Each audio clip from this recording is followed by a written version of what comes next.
اتل ما أوحي إليك من الكتاب وأقم الصلاة إن الصلاة تنهى عن الفحشاء والمنكر ولذكر الله أكبر والله يعلم ما تصنعون ولا تجادلوا أهل الكتاب إلا بالتي هي أحسن إلا الذين ظلموا منهم قولوا آمنا بالذي أنزل إلينا وأنزل إليكم وإلهنا وإلهكم واحد ونحن له مسلمون وكذلك أنزلنا إليك الكتاب فالذين آتيناهم الكتاب يؤمنون به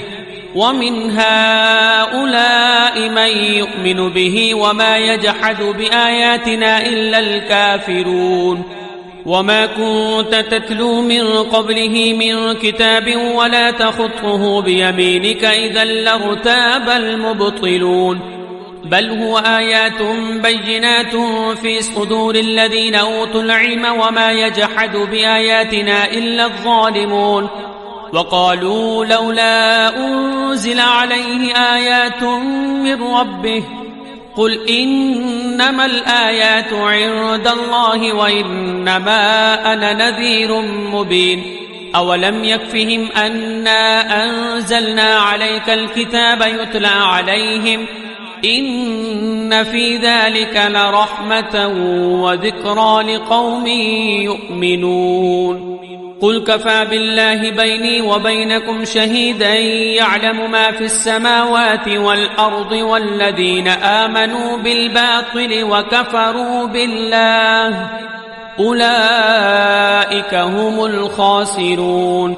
ويستعجلونك بالعذاب ولولا أجل مسمى لجاءهم العذاب وليأتينهم بغتة وهم لا يشعرون يستعجلونك بالعذاب وإن جهنم لمحيطة بالكافرين يوم يغشاهم العذاب من فوقهم ومن تحت أرجلهم ويقول ذوقوا ما كنتم تعملون يا عبادي الذين آمنوا إن أرضي واسعة فإياي فاعبدون كل نفس ذائقة الموت ثم إلينا ترجعون والذين آمنوا وعملوا الصالحات لنبوئنهم من الجنة غرفا تجري من تحتها الأنهار خالدين فيها نعم أجر العاملين الذين صبروا وعلى ربهم يتوكلون وكأي من دابة لا تحمل رزقها الله يرزقها وإياكم وهو السميع العليم ولئن سألتهم من خلق السماوات والأرض وسخر الشمس والقمر ليقولن الله فأنى يؤفكون الله يبسط الرزق لمن يشاء من عباده ويقدر له إن الله بكل شيء عليم ولئن سألتهم من نزل من السماء ماء فأحيا به الأرض من بعد موتها ليقولن الله قل الحمد لله بل أكثرهم لا يعقلون وما هذه الحياة الدنيا إلا لهو ولعب وإن الدار الآخرة لهي الحيوان لو كانوا يعلمون فإذا ركبوا في الفلك دعوا الله مخلصين له الدين فلما نجاهم إلى البر إذا هم يشركون ليكفروا بما آتيناهم وليتمتعوا فسوف يعلمون أولم يروا أنا جعلنا حرما آمنا ويتخطف الناس من حولهم أفبالباطل يؤمنون وبنعمة الله يكفرون ومن أظلم ممن افترى على الله كذبا أو كذب بالحق لما جاءه أليس في جهنم مثوى للكافرين والذين جاهدوا فينا لنهدينهم سبلنا وإن إن الله لمع المحسنين. بسم الله الرحمن الرحيم. ألف لام ميم. غلبت الروم في أدنى الأرض وهم من بعد غلبهم سيغلبون في بضع سنين لله الأمر من قبل ومن بعد ويومئذ يفرح المؤمنون بنصر الله ينصر من يشاء وهو العزيز الرحيم. وعد الله لا يخلف الله وعده ولكن أكثر الناس لا يعلمون ظاهرا من الحياة الدنيا وهم عن الآخرة هم غافلون. أولم يتفكروا في أنفسهم ما خلق الله السماوات والأرض وما بينهما إلا بالحق وأجل مسمى وإن كثيرا من الناس بلقاء ربهم لكافرون. أولم يسيروا في الأرض فينظروا كيف كان عاقبة الذين من قبلهم كانوا أشد منهم قوة وأثاروا الأرض وعمروها أكثر مما عمروها وجاءتهم رسلهم بالبينات فما كان الله ليظلمهم ولكن كانوا أنفسهم يظلمون. ثم كان عاقبة الذين أساءوا السوء أن كذبوا بآيات الله وكانوا بها يستهزئون. الله يبدأ الخلق ثم يعيده ثم إليه ترجعون. ويوم تقوم الساعة يبلس المجرمون ولم يكن لهم من شركائهم شفعاء وكانوا بشركائهم كافرين. ويوم تقوم الساعة يومئذ يتفرقون فأما الذين آمنوا وعملوا الصالحات فهم في روضة يحبرون وأما الذين كفروا وكذبوا بآياتنا ولقاء الآخرة فأولئك في العذاب محضرون. فسبحان الله حين تمسون وحين تصبحون وله الحمد في السماوات والأرض وعشيا وحين تظهرون. يخرج الحي من الميت ويخرج الميت من الحي ويحيي الأرض بعد موتها وكذلك تخرجون. ومن آياته أن خلقكم من تراب ثم إذا أنتم بشر تنتشرون. ومن آياته أن خلق لكم من أنفسكم أزواجا لتسكنوا إليها وجعل بينكم مودة ورحمة إن في ذلك لآيات لقوم يتفكرون. ومن آياته خلق السماوات والأرض واختلاف ألسنتكم وألوانكم إن في ذلك لآيات للعالمين. ومن آياته منامكم بالليل والنهار وابتغاؤكم من فضله إن في ذلك لآيات لقوم يسمعون. ومن آياته يريكم البرق خوفا وطمعا وينزل من السماء ماء فيحيي به الأرض بعد موتها إن في ذلك لآيات لقوم يعقلون. ومن آياته أن تقوم السماء والأرض بأمره ثم إذا دعاكم دعوة من الأرض إذا أنتم تخرجون. وله من في السماوات والأرض كل له قانتون. وهو الذي يبدأ الخلق ثم يعيده وهو أهون عليه وله المثل الأعلى في السماوات والأرض وهو العزيز الحكيم. ضرب لكم مثلا من أنفسكم هل لكم مما ملكت أيمانكم من شركاء فيما رزقناكم فأنتم فيه سواء تخافونهم كخيفتكم أنفسكم كذلك نفصل الآيات لقوم يعقلون.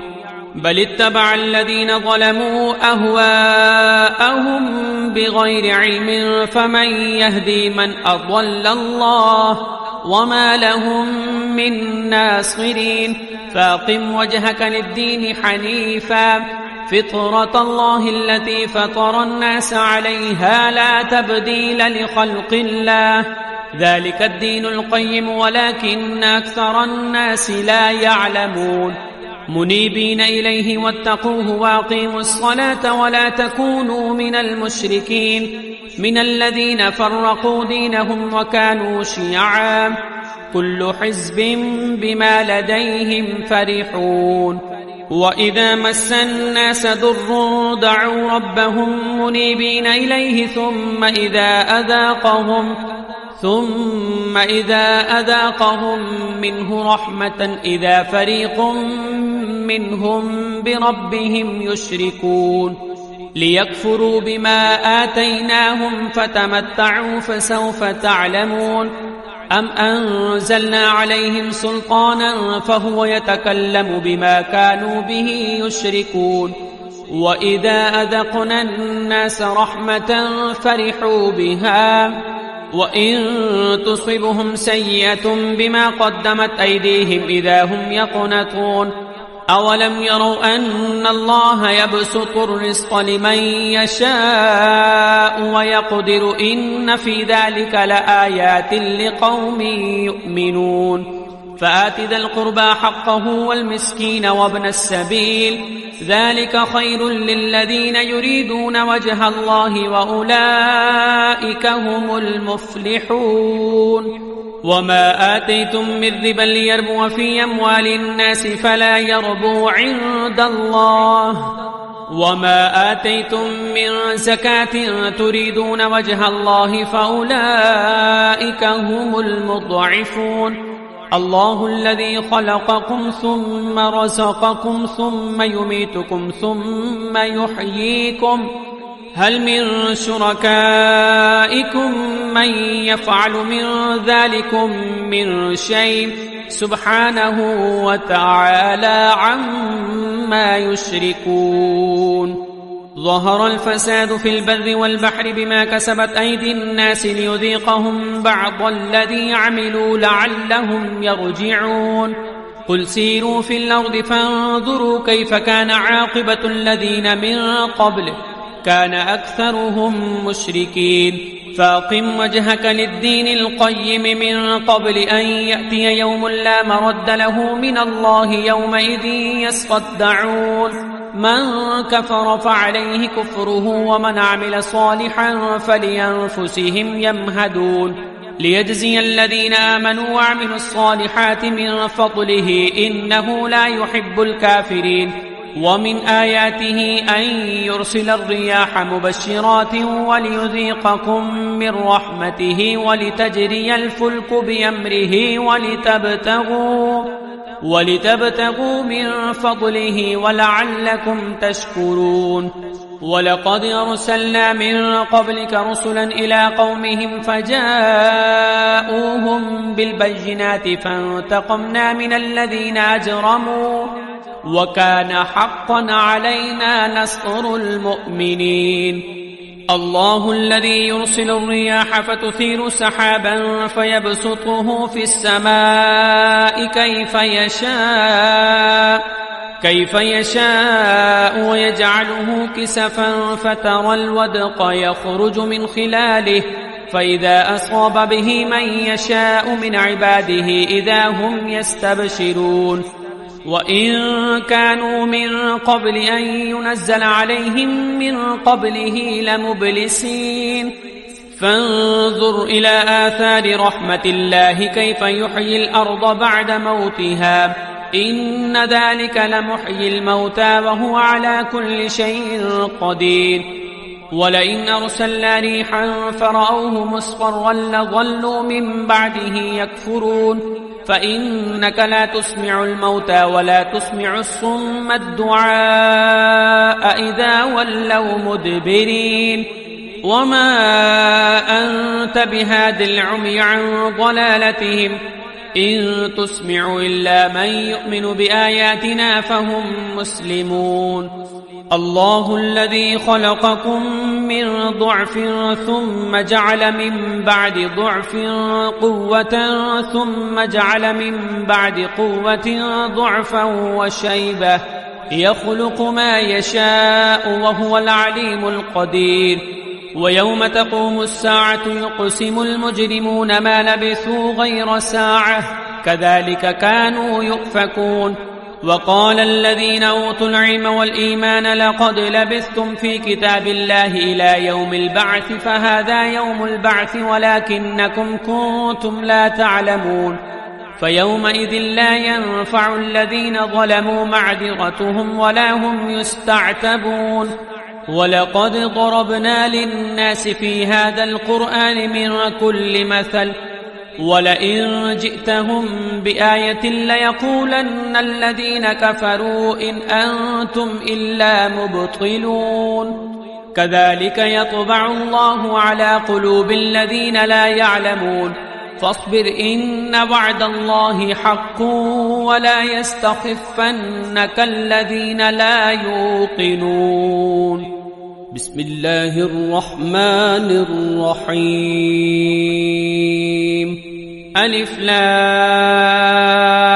ميم تلك آيات الكتاب الحكيم هدى ورحمة للمحسنين الذين يقيمون الصلاة ويؤتون الزكاة وهم بالآخرة هم يوقنون أولئك على هدى من ربهم وأولئك هم المفلحون ومن الناس من يشتري لهو الحديث ليضل عن سبيل الله بغير علم ويتخذها هزوا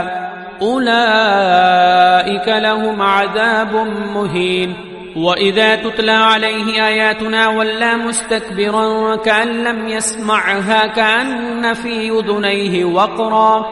فبشره بعذاب أليم إن الذين آمنوا وعملوا الصالحات لهم جنات النعيم خالدين فيها وعد الله حقا وهو العزيز الحكيم خلق السماوات بغير عمد ترونها وألقى في الأرض رواسي أن تميد بكم وبث فيها من كل دابة وأنزلنا من السماء ماء فأنبتنا فيها من كل زوج كريم هذا خلق الله فاروني ماذا خلق الذين من دونه بل الظالمون في ضلال مبين ولقد آتينا لقمان الحكمة أن اشكر لله ومن يشكر فإنما يشكر لنفسه ومن كفر فإن الله غني حميد وإذ قال لقمان لابنه وهو يعظه يا بني لا تشرك بالله إن الشرك لظلم عظيم ووصينا الإنسان بوالديه حملته أمه وهنا على وهن وفصاله في عامين أن اشكر لي ولوالديك إلي المصير وإن جاهداك على أن تشرك بما ليس لك به علم فلا تطعهما وصاحبهما في الدنيا معروفا واتبع سبيل من أناب إلي ثم إلي مرجعكم فأنبئكم بما كنتم تعملون يا بني إنها إن تك مثقال حبة من خردل فتكن في صخرة أو في السماوات أو في الأرض يأت بها الله إن الله لطيف خبير يا بني أقم الصلاة وأمر بالمعروف وانه عن المنكر واصبر على ما أصابك إن ذلك من عزم الأمور ولا تصعر خدك للناس ولا تمش في الأرض مرحا إن الله لا يحب كل مختال فخور واقصد في مشيك واغضض من صوتك إن أنكر الأصوات لصوت الحمير ألم تروا أن الله سخر لكم ما في السماوات وما في الأرض وأسبغ عليكم نعمه ظاهرة وباطنة ومن الناس من يجادل في الله بغير علم ولا هدى ولا كتاب منير. وإذا قيل لهم اتبعوا ما أنزل الله قالوا بل نتبع ما وجدنا عليه آباءنا أولو كان الشيطان يدعوهم إلى عذاب السعير. ومن يسلم وجهه إلى الله وهو محسن فقد استمسك بالعروة الوثقى وإلى الله عاقبة الأمور. ومن كفر فلا يحزنك كفره إلينا مرجعهم فننبئهم بما عملوا إن الله عليم بذات الصدور. نمتعهم قليلا ثم نضطرهم إلى عذاب غليظ. ولئن سألتهم من خلق السماوات والأرض ليقولن الله قل الحمد لله بل أكثرهم لا يعلمون. لله ما في السماوات والأرض إن الله هو الغني الحميد. ولو أن ما في الأرض من شجرة أقلام والبحر يمده من بعده سبعة أبحر ما نفدت كلمات الله إن الله عزيز حكيم. ما خلقكم ولا بعثكم إلا كنفس واحدة إن الله سميع بصير. ألم تر أن الله يولج الليل في النهار ويولج النهار في الليل وسخر الشمس والقمر كل يجري إلى أجل مسمى وأن الله بما تعملون خبير. ذلك بأن الله هو الحق وأن ما يدعون من دونه الباطل وأن الله هو العلي الكبير. ألم تر أن الفلك تجري في البحر بنعمة الله ليريكم من آياته إن في ذلك لآيات لكل صبار شكور. وإذا غشيهم موج كالظلل دعوا الله مخلصين له الدين فلما نجاهم إلى البر فمنهم مقتصد وما يجحد بآياتنا إلا كل ختار كفور. يا أيها الناس اتقوا ربكم واخشوا يوما لا يجزي والد عن ولده ولا مولود هو جاز عن والده شيئا إن وعد الله حق فلا تغرنكم الحياة الدنيا ولا يغرنكم بالله الغرور. إن الله عنده علم الساعة وينزل الغيث ويعلم ما في الأرحام وما تدري نفس ماذا تكسب غدا وما تدري نفس بأي أرض تموت إن الله عليم خبير. بسم الله الرحمن الرحيم. ألف لام ميم. تنزيل الكتاب لا ريب فيه من رب العالمين. أم يقولون افتراه بل هو الحق من ربك لتنذر قوما ما أتاهم من نذير من قبلك لعلهم يهتدون. الله الذي خلق السماوات والأرض وما بينهما في 6 أيام ثم استوى على العرش ما لكم من دونه من ولي ولا شفيع أفلا تتذكرون.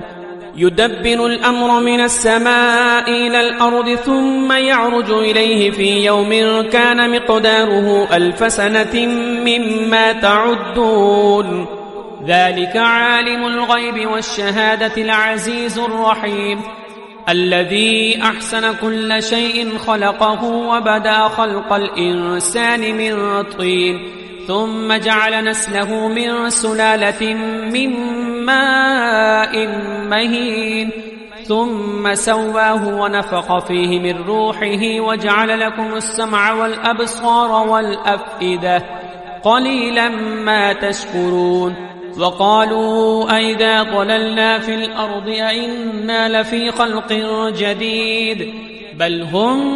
بلقاء ربهم كافرون. قل يتوفاكم ملك الموت الذي وكل بكم ثم إلى ربكم ترجعون. ولو ترى إذ المجرمون ناكسوا رؤوسهم عند ربهم ربنا أبصرنا وسمعنا فارجعنا نعمل صالحا إنا موقنون. ولو شئنا لآتينا كل نفس هداها ولكن حق القول مني لأملأن جهنم من الجنة والناس أجمعين. فذوقوا بما نسيتم لقاء يومكم هذا إنا نسيناكم وذوقوا عذاب الخلد بما كنتم تعملون. إنما يؤمن بآياتنا الذين إذا ذكروا بها خروا سجدا وسبحوا بحمد ربهم وهم لا يستكبرون. تتجافى جنوبهم عن المضاجع يدعون ربهم خوفا وطمعا ومما رزقناهم ينفقون. فلا تعلم نفس ما أخفي لهم من قرة أعين جزاء بما كانوا يعملون. أفمن كان مؤمنا كمن كان فاسقا لا يستوون. أما الذين آمنوا وعملوا الصالحات فلهم جنات المأوى نزلا بما كانوا يعملون. وأما الذين فسقوا فمأواهم النار كلما أرادوا أن يخرجوا منها أعيدوا فيها وقيل لهم ذوقوا عذاب النار الذي كنتم به تكذبون. ولنذيقنهم من العذاب الأدنى دون العذاب الأكبر لعلهم يرجعون. ومن أظلم ممن ذكر بآيات ربه ثم أعرض عنها إنا من المجرمين منتقمون. ولقد آتينا موسى الكتاب فلا تكن في مرية من لقائه وجعلناه هدى لبني إسرائيل وجعلنا منهم أئمة يهدون بأمرنا لما صبروا وكانوا بآياتنا يوقنون. إن ربك هو يفصل بينهم يوم القيامة فيما كانوا فيه يختلفون. أولم يهد لهم كم أهلكنا من قبلهم من القرون يمشون في مساكنهم إن في ذلك لآيات أفلا يسمعون. أولم يروا أنا نسوق الماء إلى الأرض الجرز فنخرج به زرعا تأكل منه أنعامهم وأنفسهم أفلا يبصرون. ويقولون متى هذا الفتح إن كنتم صادقين قل يوم الفتح لا ينفع الذين كفروا إيمانهم ولا هم ينظرون. فأعرض عنهم وانتظر إنهم منتظرون. بسم الله الرحمن الرحيم. يا أيها النبي اتق الله ولا تطع الكافرين والمنافقين إن الله كان عليما حكيما. واتبع ما يوحى إليك من ربك إن الله كان بما تعملون خبيرا وتوكل على الله وكفى بالله وكيلا. ما جعل الله لرجل من قلبين في جوفه وما جعل أزواجكم اللائي تظاهرون منهن أمهاتكم وما جعل أدعياءكم أبناءكم ذلكم قولكم بأفواهكم والله يقول الحق وهو يهدي السبيل. ادعوهم لآبائهم هو أقسط عند الله فإن لم تعلموا آباءهم فإخوانكم في الدين ومواليكم وليس عليكم جناح فيما أخطأتم به ولكن ما تعمدت قلوبكم وكان الله غفورا رحيما. النبي أولى بالمؤمنين من أنفسهم وأزواجه أمهاتهم وأولو الأرحام بعضهم أولى ببعض في كتاب الله من المؤمنين والمهاجرين إلا أن تفعلوا إلى أوليائكم معروفا كان ذلك في الكتاب مسطورا